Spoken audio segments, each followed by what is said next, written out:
Farewell to the village. Early that morning, a thin mist blanketed the bumpy dirt road. The sound of roosters echoed from afar, blending with the wind blowing through the tattered thatched roofs. Jame carried a worn fabric bag on his back. Inside were a few old clothes, the little money his mother had saved, and a weathered book that had changed his life. His mother walked him to the village gate, her eyes red, but her smile unwavering. "Go, my son. No matter what happens, I'll always believe in you." Jame lowered his head, fighting back tears. Behind him was the poor village where he grew up, where rain leaked through the roof, dinners were nothing but vegetables and salt, and neighbors looked at him with pity. He turned back one last time, clenching his fist. In his heart burned not only determination, but also a silent vow. I will return, not as the pitiful boy they once saw. As he took his first steps away from the village, James' heart trembled with fear and blazed with resolve. First impressions of the city.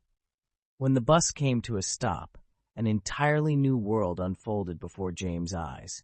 Towering buildings seemed to pierce the sky. Car horns blared endlessly. The crowd surged like a relentless tide. Wearing his old shirt and carrying his faded fabric bag, James stood awkwardly at a bustling intersection. Each step was cautious, as if he might be swept away at any moment. People passing by glanced at him, some curious, some frowning, some stifling laughter. Suddenly, a child dashed past, nearly knocking the bag from his hands.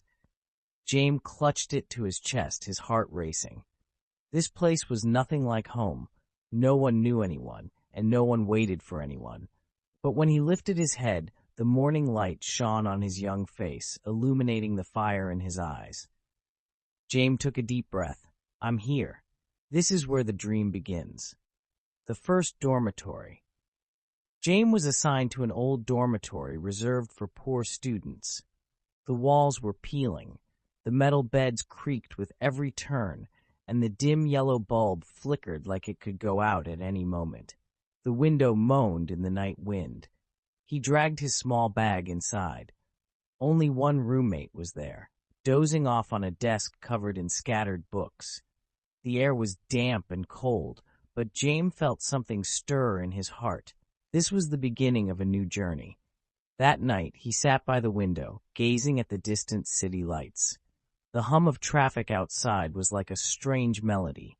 He missed home, the tiny kitchen lit by a flickering oil lamp, his mother's gentle voice. But beneath that homesickness, a warm feeling grew. Faith. I can do this, he whispered to himself. The first shock. On his first day at school, James wore the plainest clothes he had. The classroom was huge, with shiny desks, projectors, and students chatting with terms he had never heard in his village. The moment he stepped in, curious eyes turned toward him. A group whispered, "Look at his clothes, like he's from another century. Must be from some poor countryside, huh?" James' face flushed red. He gripped the strap of his bag tightly, his heart pounding. He sat in the far back corner, trying to disappear. When the teacher asked advanced questions he had never learned before, he stammered, unable to answer. Giggles rippled through the room. Yet deep in his eyes, a spark ignited. I didn't come here to run away. I came here to change. A new mentor. After class, when everyone else had left, James stayed behind, poring over the material he didn't understand. A middle-aged man entered. Mr. Peter, the math teacher. "You're still here?" he asked gently. "I didn't get the lesson," James replied. Mr. Peter sat beside him, patiently explaining each formula. No mockery, no judgment. From that day on, James began staying after class regularly. Mr. Peter soon noticed something in the boy's eyes. Not privilege, not confidence, but raw determination. One evening he asked, "Why do you study so hard?" James' voice trembled. "Because this is my only chance." The answer struck the teacher deeply. From that moment, Mr. Peter became the first guiding light in James' city journey. The weight of study. The city brought relentless tests and advanced knowledge Jame had never encountered. Many nights he studied until the dorm lights went out, his head throbbing from exhaustion. When he received his first math test score, a 3, he sat in silence for a long time. Laughter echoed from the hallway. He thinks he can win a scholarship? Dream on. Jame walked quickly out of class, down a deserted staircase, and collapsed. Tears streamed down his cheeks unseen.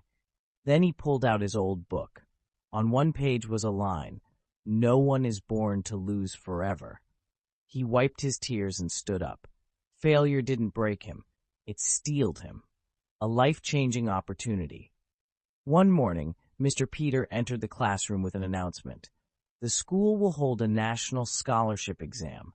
Top scorers will receive full tuition and a chance to study abroad.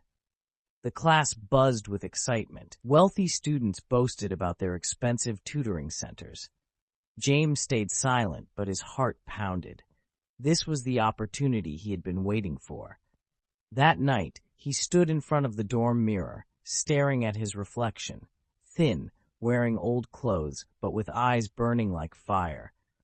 "Opportunities don't come twice. I'll seize this one," he whispered. The long nights. The study grind began. While others slept, James sat at his rickety desk under a weak yellow lamp, his face gaunt but focused. He broke problems into small parts, wrote formulas on the wall, and recited them aloud as if engraving them in his mind. Some nights he fell asleep on the desk, ink smudged across his face. One night, Mr. Peter stood quietly outside the room, watching through the door. He didn't interrupt, he simply smiled, because he knew that Jame was the day of destiny. On exam morning, a light rain fell. Jame put on his old jacket and walked into the grand hall. Hundreds of students, dressed neatly and accompanied by their parents, filled the room with quiet confidence. Jame found his seat, hands trembling. As the proctor handed out the papers, his heart pounded. Fear flickered in his eyes. But then, he remembered the sleepless nights, the formulas on the wall, and his mother's words at the village gate. He inhaled deeply and put pen to paper. The words and numbers flowed like water. There was no hesitation anymore, only faith and determination. The night before the storm. That night, the dormitory rooftop was unusually quiet. James stood alone, looking up at the starry sky above the city. The cool night breeze brushed against his face, carrying with it the distant memories of the leaking roof of his childhood home, his mother's frail cough, and the mocking laughter of the villagers. His heart pounded.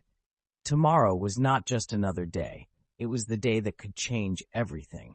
He whispered to himself, "Can a poor village boy like me really walk this long road? Is my dream big enough to break every wall standing in my way?" No one knows the answer. But one thing is certain, James' journey is far from over. What lies ahead is tougher than anything he has ever faced, a storm strong enough to crush even the bravest souls. And that's where we'll leave Jame tonight. If you want to know what challenges await him and whether his dream will survive the battles ahead, don't miss the next episode. Sometimes, the moment that decides our destiny arrives when we least expect it.